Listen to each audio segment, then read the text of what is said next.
Good morning students. आज हम class 11 का चैप्टर 2 लेक्चर 6 डिस्कस कर रहे हैं। कल हमने प्लैंक की क्वांटम थ्योरी पढ़ी थी, जिससे हमने क्या रिलेशनशिप निकाली थी, E equals to H nu. Energy जो है वो फ्रीक्वेंसी, कोई भी रेडिएशन जो है उसकी फ्रीक्वेंसी के डायरेक्टली प्रोपोर्शनल होती है एनर्जी। एच प्लैंक कांस्टेंट था, न्यू की जगह हम क्या लिख सकते हैं, C अपॉन लैम्डा लिख सकते हैं, और 1 अपॉन लैम्डा को हम न्यू बार कहते हैं, वेव नंबर। तो ये तीनों रिलेशनशिप मैंने आपको बताई थी और इसके न्यूमेरिकल सॉल्व कराए थे। आज का टॉपिक है फोटो इलेक्ट्रिक इफेक्ट। ठीक है, देखिए फोटो इलेक्ट्रिक इफेक्ट क्या है। फोटो इलेक्ट्रिक इफेक्ट को किसने निकाला था, किसने किया था? एक साइंटिस्ट था, दैट इज कॉल्ड हर्ट्ज। कौन था? हर्ट्ज ने इसके बारे में बताया था। इसने क्या कहा था? इसने कहा था कि ये हमारे पास एक ट्यूब है, ठीक है। इस ट्यूब को क्या कहते हैं? इस ट्यूब को कहते हैं इवैक्यूएटेड ट्यूब, निर्वात। इसके अंदर निर्वात है, ठीक है। इसमें एक तरफ हमने मेटल की सरफेस लगा रखी है और एक तरफ हमारे पास क्या है? डिटेक्टर। ये क्या है? डिटेक्टर। पहले आप इस एक्सपेरिमेंट को लर्न करेंगे कि एक इवैक्यूएटेड ट्यूब है, इसमें यहाँ पर हमने एक मेटल की सरफेस लगा रखी है, ठीक है,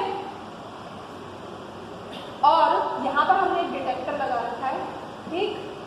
बाहर हमने एमीटर लगा रखा है और हमने इस पूरे सर्किट को किससे कनेक्टेड कर रखा है? बैटरी से कनेक्टेड कर रखा है। क्लियर? ठीक है। अब क्या होता है कि फोटो इलेक्ट्रिक इफेक्ट क्या कहता है? फोटो इलेक्ट्रिक इफेक्ट कहता है कि व्हेन बीम ऑफ लाइट, यहां से हम इस मेटल की सरफेस पर, मेटल की सरफेस कैसे काम कर रही है? ये है आपका कैथोड और ये है आपका एनोड, ठीक है। कि जब हम किसी भी मेटल की सरफेस के ऊपर लाइट डालते हैं, a beam of light is incident on metal surface. क्या मतलब है कि जब हम किसी भी मेटल की सरफेस के ऊपर लाइट डालते हैं, रेडिएशन डालते हैं, ठीक है, तो क्या होता है? मेटल की सरफेस से इलेक्ट्रॉन बाहर निकलते हैं, ठीक है। फोटो इलेक्ट्रिक, फोटो का मतलब होता है लाइट। जब हमने लाइट डाली किसके ऊपर? एक मेटल की सरफेस के ऊपर, तो मेटल की सरफेस से क्या होता है? इलेक्ट्रॉन बाहर निकलते हैं। इन इलेक्ट्रॉन्स को हम क्या कहते हैं? फोटो इलेक्ट्रॉन्स कहते हैं, ठीक है। और these electrons move towards anode, anode की साइड में मूव करते हैं, ठीक है, और करंट फ्लो होने लगती है, जिसको हम एमीटर से जान लेते हैं। समझ में आ रहा है? तो फोटो इलेक्ट्रिक इफेक्ट क्या है? फोटो इलेक्ट्रिक इफेक्ट वापस से बताइए। When a beam of light is incident on a metallic surface, electrons are ejected. ये इलेक्ट्रॉन जो बाहर निकल रहे हैं, these electrons are known as photoelectron. This effect is known as photoelectric effect. ठीक है। अब देखने में तो ये बड़ा आसान है, ठीक है, लेकिन इसमें बहुत सारी चीजें हैं, बहुत सारे ऑब्जर्वेशंस हैं। क्या ऑब्जर्वेशन है? हर्ट्ज ने क्या ऑब्जर्व किया? नंबर 1 क्या ऑब्जर्वेशन किया? उसने कहा कि ये जो लाइट डल रही है, लाइट का मतलब इसको हम कह सकते हैं फोटोन, एक ही बात है, ठीक है। कि जब लाइट और फोटोन इंसिडेंट होती है ऑन मेटल सरफेस, तो क्या कहता है वो कि ईच मेटल इंसिडेंट लाइट, और we can say photon must have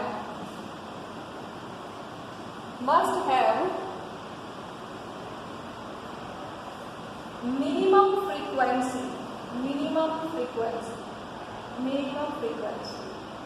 देखो इसको हम किससे बताते हैं? फ्रीक्वेंसी को न्यू से बताते हैं।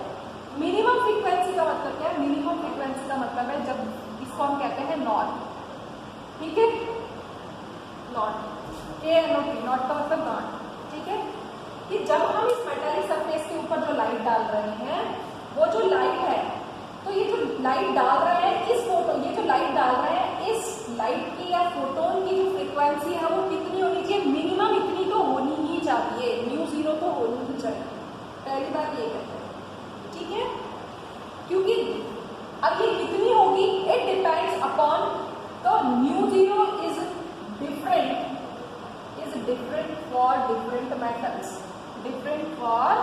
Different metals.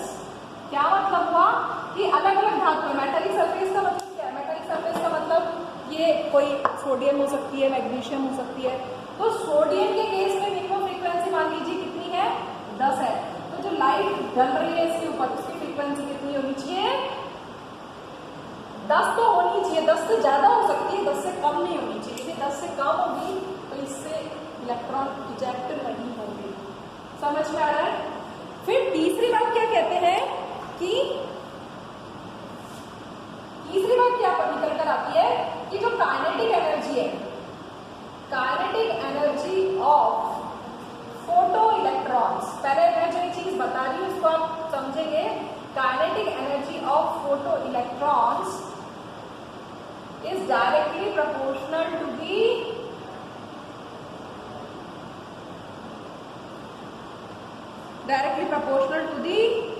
frequency of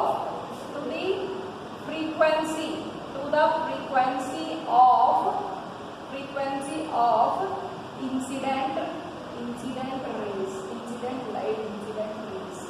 क्या मतलब हुआ? वापस से देखिए कि आपने आपके पास मेटल की सरफेस है, इसके ऊपर आपने फोटोन को इंसिडेंट किया, तो फोटोन की एक मिनिमम फ्रीक्वेंसी होनी चाहिए। इस मिनिमम फ्रीक्वेंसी की वैल्यू कुछ भी हो सकती है, अलग अलग मेटल की अलग। यदि मैं सोडियम लूंगी तो मिनिमम फ्रीक्वेंसी की वैल्यू अलग होगी, मैग्नीशियम लूंगी तो अलग होगी, कैल्शियम लूंगी तो अलग होगी। तो अलग अलग मेटल्स के लिए मिनिमम फ्रीक्वेंसी जो है वो अलग अलग है। तो हम जो लाइट डाल रहे हैं ना, वो कैसी लाइट होनी चाहिए? उसकी जो फ्रीक्वेंसी है, उसकी जो फ्रीक्वेंसी है इस मिनिमम फ्रीक्वेंसी से ज्यादा होनी चाहिए। मतलब मिनिमम फ्रीक्वेंसी के बराबर हो या फिर मिनिमम फ्रीक्वेंसी से ज्यादा। समझ में आ रहा है? उससे ज्यादा हो सकती है, उससे कम नहीं होगी। यदि उससे कम होगी तो क्या होगा? इलेक्ट्रॉन इजेक्ट नहीं होंगे।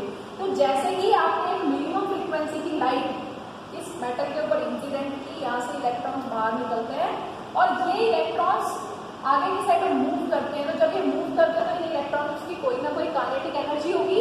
तो ये जो काइनेटिक एनर्जी है इन फोटो इलेक्ट्रॉन्स की, वो किसके डायरेक्टली प्रोपोर्शनल है? इंसिडेंट लाइट की इंसिडेंट रेज की फ्रीक्वेंसी के, जिसे हम किससे बता रहे हैं? म्यू से बता रहे हैं। समझ में आ रहा है? ठीक है, क्लियर? ये चीज हो गई, ठीक है। अब आप देखिए इसका मतलब क्या हुआ? इसका मतलब क्या ऑब्जर्वेशन आया हमारे पास कि जो इंसिडेंट लाइट है, और फोर्थ पॉइंट क्या कहता है कि नंबर ऑफ इलेक्ट्रॉन्स, कौन से इलेक्ट्रॉन्स? Ejected electron. किस बात पर डिपेंड करता है? इंटेंसिटी ऑफ लाइट पर डिपेंड करती है, इंटेंसिटी ऑफ लाइट पर। क्लियर? कि जो लाइट इसके ऊपर हम डाल रहे हैं, कितने इलेक्ट्रॉन्स निकलेंगे? 1 निकलेगा, 2 निकलेगा, 10 निकलेगा। किस बात पर डिपेंड करेगा? कि आप जो लाइट इसके ऊपर इंसिडेंट कर रहे हैं, यदि लाइट की इंटेंसिटी ज्यादा है तो नंबर ऑफ इलेक्ट्रॉन्स भी ज्यादा होंगे। तो इससे हर्ट्ज ने एक एक्सप्रेशन निकाला। उस एक्सप्रेशन को हम क्या कहते हैं? वो एक्सप्रेशन देखिए क्या है, मैं यही बता रही हूँ। That expression is half mv² is equal to h nu minus h nu 0। ये फोटो इलेक्ट्रिक इफेक्ट से निकल कर आया। देखिए अब इसमें क्या क्या चीज है? h प्लैंक कांस्टेंट है, सबको पता है। न्यू 0 क्या है? Minimum frequency. न्यू 0 क्या है? न्यू नॉट, न्यू 0 या न्यू नॉट मिनिमम फ्रीक्वेंसी। यानी ये जो लाइट, ये जो फोटोन्स इंसिडेंट हो रहे हैं उसकी फ्रीक्वेंसी है ये, ठीक है। मतलब ये तो मिनिमम फ्रीक्वेंसी है जो कि इस मेटल की सरफेस से इलेक्ट्रॉन को बाहर निकलने के लिए चाहिए, ठीक है। It is minimum frequency, it is maximum frequency, it is maximum frequency, h is the Planck's constant, ठीक है। एंड हाफ mv² क्या है? It is kinetic energy. क्या है ये? Kinetic energy. काइनेटिक एनर्जी किसकी? इलेक्ट्रॉन इधर मूव कर रहे हैं तो किसकी काइनेटिक एनर्जी होगी? इलेक्ट्रॉन्स की। ये इलेक्ट्रॉन का मास है, ये इलेक्ट्रॉन की वेलोसिटी है, ठीक है। तो अब ये जो एक्सप्रेशन है, इस एक्सप्रेशन को देखिए मैं यहाँ पर ऐसे भी लिख सकती हूँ कि half mv² is equal to h nu minus w naught. इस एक्सप्रेशन को मैं ऐसे भी लिख सकती हूँ। ये जो मिनिमम फ्रीक्वेंसी है, इस फ्रीक्वेंसी को हम कहते हैं थ्रेशोल्ड फ्रीक्वेंसी। क्या कहते हैं? Threshold frequency. क्लियर? और इस पूरी वैल्यू को क्या कहते हैं? इसको हम कहते हैं वर्क फंक्शन। वर्क फंक्शन समझ में आ गया? तो फोटो इलेक्ट्रिक इफेक्ट क्या है कि when a beam of light is incident on metallic surface, electrons are ejected। ठीक है, इलेक्ट्रॉन्स बाहर इजेक्ट होते हैं, तो काइनेटिक एनर्जी जो है वो किसके बराबर होती है? जो लाइट आपने डाली है उसकी फ्रीक्वेंसी और थ्रेशोल्ड फ्रीक्वेंसी के डिफरेंस के बराबर होती है। ये कहता है फोटो इलेक्ट्रिक इफेक्ट। तो आप इसको एक बार पढ़ेंगे, फिर कल हम उसके न्यूमेरिकल्स करेंगे। Thank you.